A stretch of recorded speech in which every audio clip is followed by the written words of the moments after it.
Hi viewers, welcome to my YouTube channel. ಇವತ್ತು recipe ಬಂದುಬಿಟ್ಟು ನಾನು ಮೆಂತ್ಯ ಕಡುಬು ಮತ್ತು ಮೆಂತ್ಯ ಚಟ್ನಿ ಮಾಡೋದು ಹೇಗೆ ಅಂತ ತುಂಬ ಈಸಿಯಾಗಿ ತೋರಿಸ್ಕೊಡ್ತಾ ಇದ್ದೀನಿ. ಇದು ಬಂದುಬಿಟ್ಟು ತುಂಬ ಟೇಸ್ಟಿಯಾಗಿರುತ್ತೆ, ಹಾಗೆ ಆರೋಗ್ಯಕ್ಕೂ ಕೂಡ ತುಂಬ ಒಳ್ಳೆಯದು, ಮಕ್ಕಳಿಗೂ ಕೂಡ ತುಂಬಾ ಇಷ್ಟ ಆಗುತ್ತಿದ್ದು.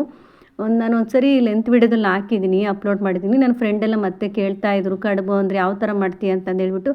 ಹಂಗಾಗಿ ನಾನು ಸಪ್ರೇಟ್ ವಿಡಿಯೋದಲ್ಲಿ ಹಾಕ್ತಾಯಿದ್ದೀನಿ, ಯಾಕೆಂದರೆ ಚೆಕ್ ಮಾಡಿದ್ರೆ ಸಿಗೋದಿಲ್ಲ ನಾರ್ಮಲ್ಲು ವಿಡಿಯೋದಲ್ಲಿ. ಹಂಗಾಗಿ ಸಪ್ರೇಟಾಗಿ ವಿಡಿಯೋ ಮಾಡೋಣ ಅಂತೇಳ್ಬಿಟ್ಟು ಹಾಕ್ತಾಯಿದ್ದೀನಿ. ಮೊದಲನೇದಾಗಿ ನಾನಿಲ್ಲಿ ಉದ್ದಿನಬೇಳೆ, ಒಂದು 3 ಸ್ಪೂನಷ್ಟು ಉದ್ದಿನಬೇಳೆ, 1-2 ಸ್ಪೂನಷ್ಟು ಮೆಂತ್ಯ ತೊಗೊಂಡಿದ್ದೀನಿ.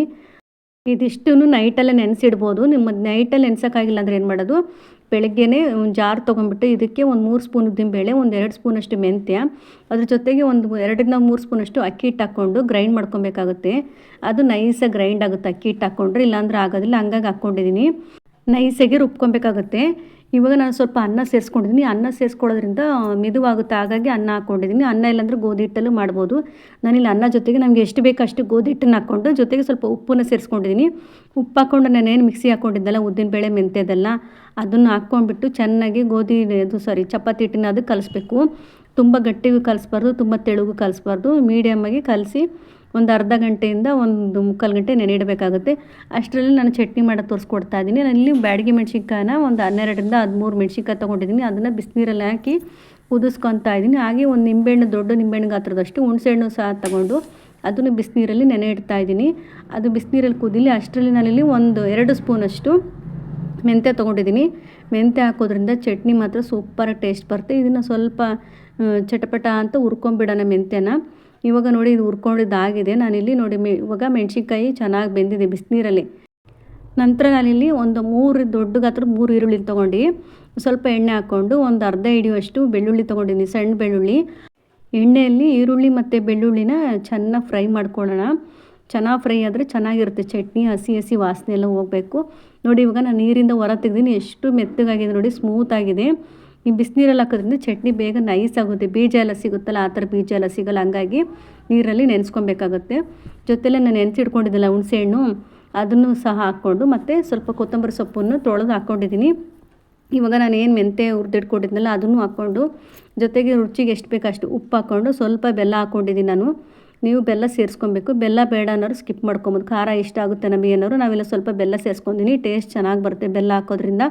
ನೋಡಿ ಇದಿಷ್ಟನ್ನು ಹುರ್ಕೊಂಡಿದ್ದಿಲ್ಲ, ನೀವು ಒಂದು ಜಾರ್ ತೊಗೊಂಡ್ಬಿಟ್ಟು ಜಾರಿಗೆ ನೈಸಾಗಿ ರುಬ್ಕೊತಾ ಇದ್ದೀನಿ. ಸ್ವಲ್ಪ ಗ್ರೈಂಡ್ ತಿರುಗಿಲ್ಲ ಅದು ಅಂದರೆ ಏನು ಮಾಡ್ತೀರಾ, ಸ್ವಲ್ಪ ನೀರು ಹಾಕ್ಕೊಳ್ಳಿ, ಪರವಾಗಿಲ್ಲ, ಏನಾಗಲ್ಲ. ಒಂದು ಸ್ವಲ್ಪ ಟೀ ಗ್ಲಾಸಲ್ಲಿ ಒಂದು 1/4 ಗ್ಲಾಸ್ ಅಷ್ಟು ನೀರು ಹಾಕ್ಕೊಂಡು ಗ್ರೈಂಡ್ ಮಾಡ್ಕೊಳ್ಳಿ. ಇವಾಗ ನೋಡಿ ನಾನು ಮತ್ತೆ ಅದೇ ಬಾಣಲಿಗೆ ಸ್ವಲ್ಪ ಎಣ್ಣೆ ಹಾಕ್ಬಿಟ್ಟು ಚೆನ್ನಾಗಿ ಬಿಸಿ ಮಾಡ್ಕೊತಾ ಇದ್ದೀನಿ. ಇದನ್ನು ಏನಕ್ಕೆ ಬಿಸಿ ಮಾಡ್ತಾ ಇದ್ದೀವಿ ಅಂದರೆ 1 ವಾರ ಕೂಡ ಹಿಡ್ಕೊಬೋದು ಆರಾಮಾಗಿ. ಸ್ವಲ್ಪ ಏನಾರು ಹಸಿ ವಾಸನೆ ಇದ್ದರೆ ಎಲ್ಲ ಮಿಕ್ಸಿ ಹಾಕಿ ನಾವು ಮೆಣಸಿನ್ಕಾಯಿ ನೀರಲ್ಲಿ ಬೆರೆಸಿರ್ತೀವಲ್ವ, ಬೇಯಿಸಿದ್ದಾಗ ನೀರಿನ ಅಂಶ ಇದ್ದರೆ ಎಲ್ಲ ನೀಟಾಗಿ ಹೋಗ್ಬಿಡುತ್ತೆ. ನಾನಿಲ್ಲಿ ಒಂದು ಸ್ವಲ್ಪ ಸಪ್ರೇಟಾಗಿ ತಿನ್ನೋದಕ್ಕೋಸ್ಕರ ಎತ್ತಿಡ್ಕೊಂಡು ಬೌಲಲ್ಲಿ ಇನ್ನೂ ಸ್ವಲ್ಪ ಮಿಕ್ಕಿರೋದನ್ನು ಚೆನ್ನಾಗಿ ಬಾಣಲೆಯಲ್ಲಿ ಒಂದು 5 ನಿಮಿಷ ಚೆನ್ನಾಗಿ ಮಿಕ್ಸ್ ಮಾಡಿ ಎತ್ತಿಡ್ಕೊಂಡಿದ್ದೀನಿ. ಇವಾಗ ನಾನಿಲ್ಲಿ ನೋಡಿ ಒಂದು ಅರ್ಧ-ಮುಕ್ಕಾಲು ಗಂಟೆ ನೆಂದಿದೆ ಚೆನ್ನಾಗಿ. ನಮಗೆ ಎಷ್ಟು ಸೈಜಲ್ಲಿ ಉಂಡೆ ಬೇಕು, ದಪ್ಪ ಬೇಕಂದ್ರೆ ದಪ್ಪ, ಇಲ್ಲ ಸಣ್ಣಗೆ ಬೇಕಂದ್ರೆ ಸಣ್ಣ, ನಮ್ಗೆ ಯಾವ ಸೈಜಿಗೆ ಬೇಕಾಗುತ್ತೆ ಕಡುಬು ಆ ರೀತಿಗೆ ಉಂಡೆ ತೊಗೊಳ್ಳೋದು. ನೋಡಿ ಇಲ್ಲಿ ನಾನು ಇಷ್ಟಿಷ್ಟು ದಪ್ಪ ಮೀಡಿಯಮ್ ಸೈಜಲ್ಲಿ ತೊಗೊಂಡು ಬಟ್ಲು ಥರ ಕಟ್ತಾಯಿದ್ದೀನಿ. ಇದನ್ನು ಬೇಕಾದ್ರೆ ಉಜ್ಜು ಕೂಡ ಬೇಯಿಸ್ಬೋದು. ಚಪಾತಿ ಥರ ಉಜ್ಜಿಬಿಟ್ಟು ಒಂದು ಪಾತ್ರೆಗೆ ನೀರು ಹಾಕ್ಬಿಟ್ಟು ಅದಕ್ಕೆ ಬಟ್ಟೆ ಕಟ್ಬಿಟ್ಟು ಅದರಲ್ಲೂ ಬೇಯಿಸ್ಕೊಂಡು ಮಾಡ್ಕೊಬೋದು. ನಾನಿಲ್ಲಿ ಬಟ್ಲು ಕಟ್ಬಿಟ್ಟು ಬಟ್ಲು ಕಡುಬು ಥರ ಮಾಡ್ಕೊತಾರೆ. ನೋಡಿ ಇಷ್ಟು ಒಂದ್ರ ಮೇಲೊಂದು 2 ಸ್ಟೆಪ್ ಇಟ್ಟಿದ್ದೀನಿ ನಾನು. ಇದನ್ನು ಒಂದು 20 ನಿಮಿಷ ಬೇಯಿಸ್ಕೊಬೇಕಾಗುತ್ತೆ. ಒಂದು 20 ನಿಮಿಷ ಬೆಂದರೆ ಚೆನ್ನಾಗಿ ಬೆಂದೋಗುತ್ತೆ. ನೋಡಿ ಇವಾಗ ಈ ಚಟ್ನಿ ನಾನು ಡಬ್ಬಿಗೆ ಹಾಕಿಡ್ಕೊತಾ ಇದ್ದೀನಿ. ಹೊರಗಡೆ ಇಟ್ಕೊಂಡ್ರೆ 1 ವಾರ ಇಟ್ಕೊಬೋದು, ಏನು ತೊಂದರೆ ಇಲ್ಲ. ಚೆನ್ನಾಗಿ ಬಾಣಲೆಯಲ್ಲಿ ಮಿಕ್ಸ್ ಮಾಡಬೇಕು. ನೀರಿನ ಅಂಶ ಎಲ್ಲ ಸ್ವಲ್ಪ ಚೆನ್ನಾಗಿ ಡ್ರೈ ಆಗೋ ಥರ ಮಾಡಿಬಿಟ್ಟು ಡಬ್ಬಿಯಲ್ಲಿ ಹಾಕಿ ಎತ್ತಿಡ್ಕೊಬೋದು. ಫ್ರಿಜ್ ಇದೆ ಅನ್ನೋರು ಫ್ರಿಜ್ಜಲ್ಲಿ ಇಟ್ಕೊಬೋದು, ಒಂದು 15 ದಿನ ತನಕ ಇರುತ್ತೆ. ನೋಡಿ ಇವಾಗ ಇಷ್ಟು ಕಡುಬೆಲ್ಲ ಬೆಂದೋಗಿದೆ, ಒಂದು 20 ನಿಮಿಷ ಆಗಿದೆ, ಇದು ಚೆನ್ನಾಗಿ ಬೆಂದಿದೆ. ಇವಾಗ ನಾನು ಸರ್ವ್ ಮಾಡಿ ತೋರಿಸ್ತಾ ಇದ್ದೀನಿ ನೋಡಿ. ಈ ಖಾರ ಚಟ್ನಿ ಜೊತೆ ಕಡುಬು ತಿಂತಾಯಿದ್ರೆ ಆಹಾ ಎಷ್ಟು ಟೇಸ್ಟಾಗಿರುತ್ತೆ ಅಂದರೆ ಅಷ್ಟು ಚೆನ್ನಾಗಿರುತ್ತೆ. ಒಂದ್ಸರಿ ಟ್ರೈ ಮಾಡಿ. ಈ ಚಟ್ನಿ ಜೊತೆಯಲ್ಲಿ ಬೆಲ್ಲ ತುಪ್ಪ ಇಲ್ಲ ಸಕ್ಕರೆ ತುಪ್ಪ ಜೊತೆಗೆ ಕೆಂಪು ಚಟ್ನಿ ಕೂಡ ಹಾಕ್ಕೊಂಡು ತಿನ್ಬೋದು, ತುಂಬಾ ಚೆನ್ನಾಗಿರುತ್ತೆ. ನೋಡಿದ್ರಲ್ಲ ಫ್ರೆಂಡ್, ಮೆಂತ್ಯ ಕಡುಬು ಹಾಗೆ ಮೆಂತ್ಯ ಖಾರ ಚಟ್ನಿ ಹೇಗೆ ಮಾಡೋದು ಅಂತಂದು ಹೇಳ್ಬಿಟ್ಟು ತುಂಬಾ ಚೆನ್ನಾಗಿ ಟೇಸ್ಟಾಗಿ ಕೂಡ ಬಂದಿತ್ತು. ಒಂದ್ಸರಿ ಟ್ರೈ ಮಾಡಿ ಯಾರ್ಯಾರೆಲ್ಲ ಮಾಡಿಲ್ಲ. ಹಾಗೆ ಹೇಗೆ ಬಂದಿತ್ತು ಅಂತ ಕಮೆಂಟ್ ಮೂಲಕ ಮಾಡಿ ತಿಳಿಸ್ಬೋದು. ಹಾಗೆ ಯಾರ್ಯಾರು ನನ್ನ ಚಾನಲ್ ಹೊಸ್ದಾಗಿ ನೋಡ್ತಾರೆ ಪ್ಲೀಸ್ ಸಬ್ಸ್ಕ್ರೈಬ್ ಮಾಡ್ಕೊಂಡು ನೋಡಿ, ಸಪೋರ್ಟ್ ಮಾಡಿ. Thank you.